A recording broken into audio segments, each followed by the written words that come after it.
أعوذ بالله السميع العليم من الشيطان الرجيم. بسم الله الرحمن الرحيم.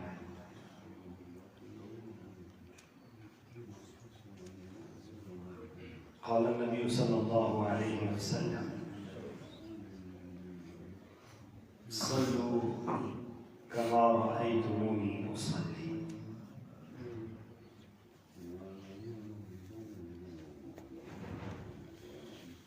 مسلمانوں کو ہر عمل میں رسول اللہ صلی اللہ علیہ وسلم کی اطاعت اور فرمانبرداری لازم ہے۔ اگر کوئی شخص کسی بھی عمل میں اپنی مرضی کرتا ہے تو وہ عمل اللہ تعالیٰ کے ہاں قابل قبول نہیں ہے۔ عمل وہی قابل قبول ہے، وہی اللہ تعالیٰ کے ہاں عمل اجر کا باعث ہے، جس عمل کو رسول اللہ صلی اللہ علیہ وسلم کی عمل کے ساتھ منسلک کر کے کیا ہے، جو آپ نے کیا ہے، جیسے کیا ہے، جیسے حکم دیا ہے، اسی طریقے سے کرنا۔ مثلاً نماز ہے، نماز اسلام کا ستون ہے، دین کا ستون ہے۔ نماز اہم ترین عمل ہے، جو اسلام کے 5 رکن ہیں، ان میں دوسرا رکن کلمہ شہادت کے بعد نماز ہے۔ اس لیے رسول اللہ صلی اللہ علیہ وسلم نے فرمایا کہ قبر کے اندر سب سے پہلے نماز کے متعلق پوچھا جائے گا۔ اگر نماز درست ہوئی تو باقی اعمال کو دیکھا جائے گا، اگر نماز درست نہ ہوئی تو باقی اعمال کو دیکھا بھی نہیں جائے گا۔ آپ نماز کی اہمیت سے اندازہ لگا لیں کہ باقی عمل اگر ٹھیک بھی ہیں، نماز ٹھیک نہیں ہے تو باقی عمل کو نہیں دیکھا جائے گا۔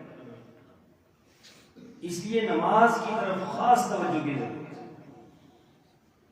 نماز کو سیکھنے کی ضرورت ہے، نماز کو رسول اللہ صلی اللہ علیہ وسلم کی عین منشا کے مطابق ادا کرنے کی ضرورت ہے۔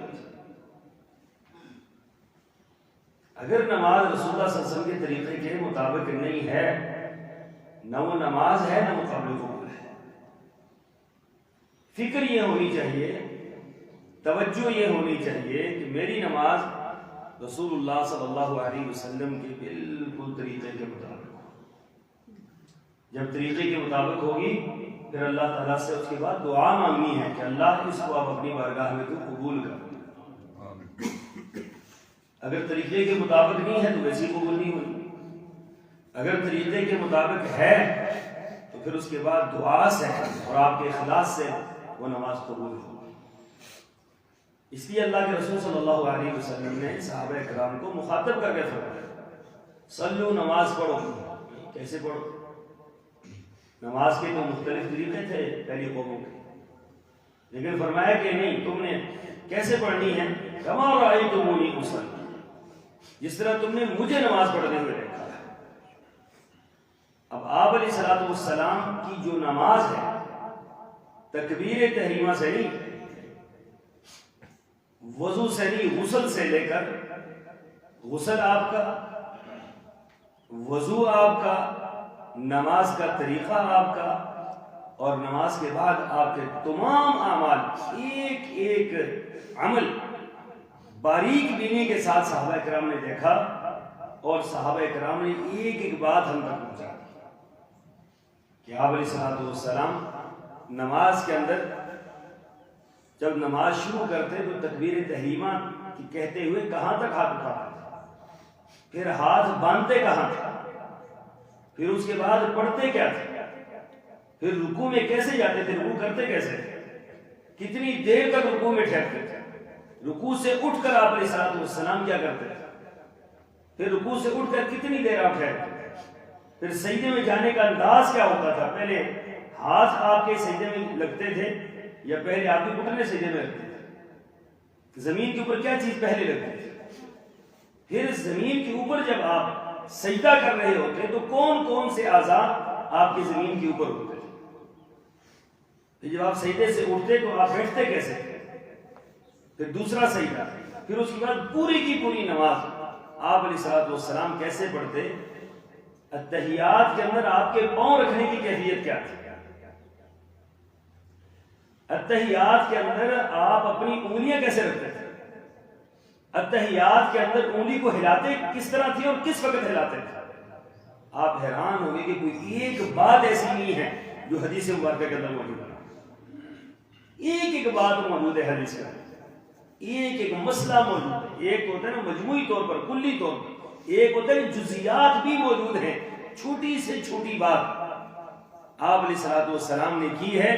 قربان جائے صحابہ کرام پر کہ انہوں نے دیانتداری کے ساتھ اس کو دیکھا اور دیانتداری کے ساتھ انہوں نے آگے پہنچا دیا، اور دیانتداری کے ساتھ محدثین نے ان ساری باتوں کو حدیث کی کتاب کے اندر محفوظ کر دیا. اب ہر شخص پر لازم ہے کہ یہ اتنی جو محنت ہوئی ہے ایک عمل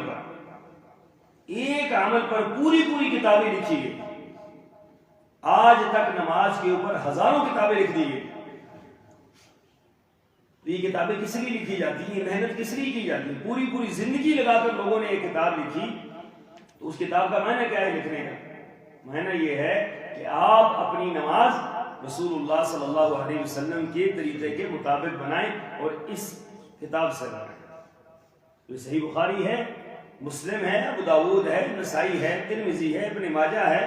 اس سے ہٹ کر جتنی بھی کتابیں ہیں 30-40 کے قریب احادیث کی کتاب ہیں، سب کے اندر محدثین نے کتاب الصلاۃ کا پورا باب لیا.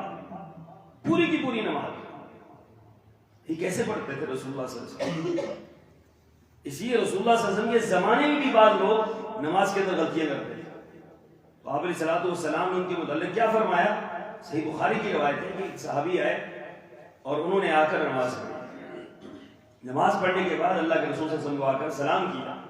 آپ نے سلام کا جواب دیا، لیکن ساتھ ہی آپ نے فرمایا ارجع فصلی فإنک لم تصلی، جاؤ جا کر نماز پڑھو. آپ نے نماز نہیں پڑھی، حالانکہ نماز پڑھ کے آیا ہے. آپ فرما رہے ہیں کہ آپ نے نماز پڑھی نہیں. اب صحابہ کرام کے اندر تو اتنی ہمت نہیں تھی، وہ یہ بات کہتے ہیں کہ اللہ کے رسول کیسے نہیں پڑھی، میں بھی پڑھ کے آیا. گئے دوبارہ جا کر نماز پڑھی. اب اہمیت دیکھیں مسئلے کی کہ رسول اللہ صلی اللہ علیہ وسلم تشریف فرما ہے، آپ اٹھے نہیں، پھر جا کر نماز پڑھی. نماز پڑھ کے پھر آئے. اب کتنی دیر لگی ہوگی اس میں؟ تو آپ علیہ السلام کو سلام کیا، سلام کا جواب دیا. آپ نے پھر وہی بات ارشاد فرمائی ارجع فصلی فإنک لم تصلی، بھائی جاؤ جا کر نماز پڑھو، تم نے نماز نہیں پڑھی. صحابہ تھے نا، ان کا جذبہ تھا دین کا، لگن تھی دین. ان کو کوئی اصلاح کرتا تو فوری طور پر اصلاح کو قبول کرتا. ہم اس اصلاح کو قبول کرنے کو تیار نہیں. ہمیں کوئی کہے نا آپ کی نماز ٹھیک نہیں ہے، ہم کہتے ہیں ٹھیک ہے. اس کا مطلب یہ ہے کہ ہم اس کو کوئی اہمیت ہی نہیں دے رہے کہ اتنا بڑا عمل ہے. اللہ کے سامنے کھڑے ہونے سے، یہ صرف کھڑا نہیں ہونا، اللہ کے ساتھ ربط قائم کرنے کا بندے کا واحد ذریعہ یا نماز ہے یا تلاوت قرآن پاک. تلاوت کلام پاک یہ اللہ سے گفتگو کرنے کا واحد ذریعہ ہے. جب آپ اللہ سے گفتگو کرنا چاہیں نا، اللہ سے باتیں کرنا چاہیں، تو آپ قرآن کھول لیں، آپ اللہ سے باتیں کر رہے ہیں. اور اگر آپ ڈائریکٹ اللہ سے مناجات کرتے ہیں، اللہ سے رابطہ کر رہے ہیں، اللہ تک اپنی بات پہنچا رہے ہیں، تو نماز میں کھڑے ہو جائیں. نماز سب سے بہترین عمل ہے اللہ سے رابطے کا، لیکن وہ ہوگی نماز کہ جو رسول اللہ صلی اللہ علیہ وسلم کے طریقے کے مطابق ہوگا. اللہ کے رسول صلی اللہ علیہ وسلم ایک بات دیکھیں، ہر عمل کو سکھلانے کے لیے آپ ہمیشہ صحابہ کرام کو بیٹھ کر سکھلاتے تھے. جب نماز کی باری آئی تو آپ ممبر پر کھڑے ہو گئے. ممبر پر کھڑے ہو کر صحابہ کو متوجہ کیا کہ دیکھ لو میں نماز کیسے پڑھ رہا ہوں. تو ممبر پر آپ نے پوری نماز ادا کی. ممبر پر نماز پڑھنی اتنی مشکل ہوتی ہے، لیکن پوری کی پوری نماز ادا کی. کیوں؟ کہ کوئی شخص ایسا نہ ہو پیچھے ہو تو اس کو نظر ہی نہ آئے کہ میں نے کیا کیا ہے. رکوع کیسے کیا ہے، سجدہ کیسے کیا ہے، قومہ کیسے کیا ہے، جلسہ کیسے کیا ہے، حیات کیسے بیٹھے، تورک کیسے کیا ہے، ہاتھ کہاں باندھے ہیں، ہاتھ کہاں تک اٹھائے ہیں. یہ ساری کی ساری باتیں دکھا کر لوگوں کو فرمایا کہ یہ دیکھ لو میں کیسے کر رہا ہوں. وہ صحابی پھر کے نماز پڑھنے کے تیسری مرتبہ نماز پڑھ کے اور آگے رسول اللہ صلی اللہ علیہ وسلم کو سلام کیا. آپ نے سلام کا جواب دیا. آپ نے پھر فرمایا ارجع فصلی فإنک لم تصلی، جاؤ جا کر نماز پڑھو، تم نے نماز پڑھی۔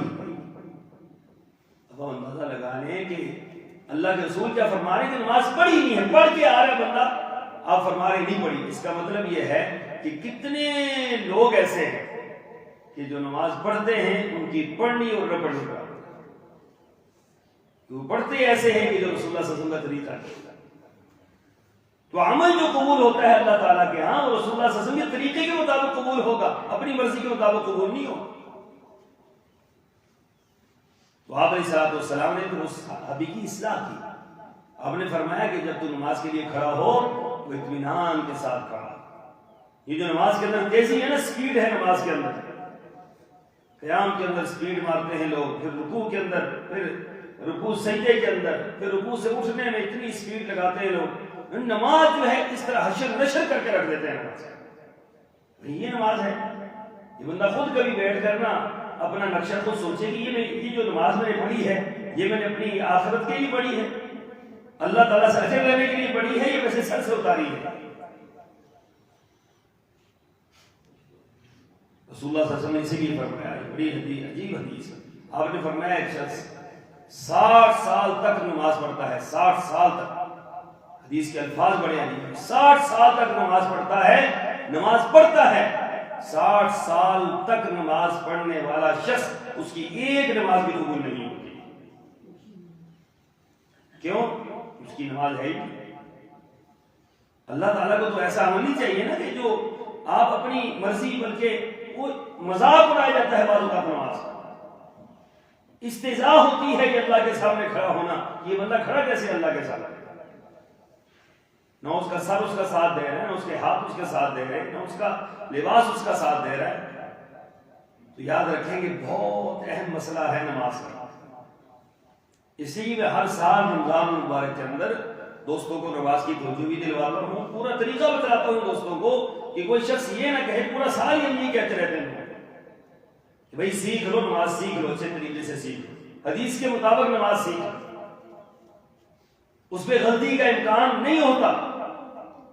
کسی بھی بندے سے نماز سیکھیں گے غلطی کا امکان موجود ہوتا ہے، حدیث سے جب سیکھیں گے رسول اللہ صلی اللہ علیہ وسلم کی حدیث سے، اور پھر خود حدیث کا مطالعہ کریں، کیونکہ ہر شخص اس بات کا مکلف ہے۔ اور آج کے دور میں جو علم اتنا آسان ہو چکا ہے کہ آج تو کوئی پریشانی والی بات نہیں ہے۔ حدیث کی کتاب اٹھائیں، ترجمہ اردو میں دیکھیں، رسول اللہ صلی اللہ علیہ وسلم کی نماز کا ایک ایک نقشہ آپ کے سامنے آئے گا، تو اس سے آپ نماز سیکھو۔ جب اس سے آپ نماز سیکھ کر پڑھیں گے تو پھر غلطی کا امکان جو ہے وہ ختم ہو جائے گا۔ اگر آپ حدیث سے نماز نہیں سیکھیں گے تو غلطی کے امکانات رہیں گے، اور یہاں غلطی کی گنجائش نہیں ہے۔ تو اس لیے میری گزارش ہے، دردمندانہ گزارش ہے میری، کہ نماز کو سیکھیں، اور اگلے جو ہمارے دروس ہوں گے وہ نماز ہی کے متعلق ہوں گے۔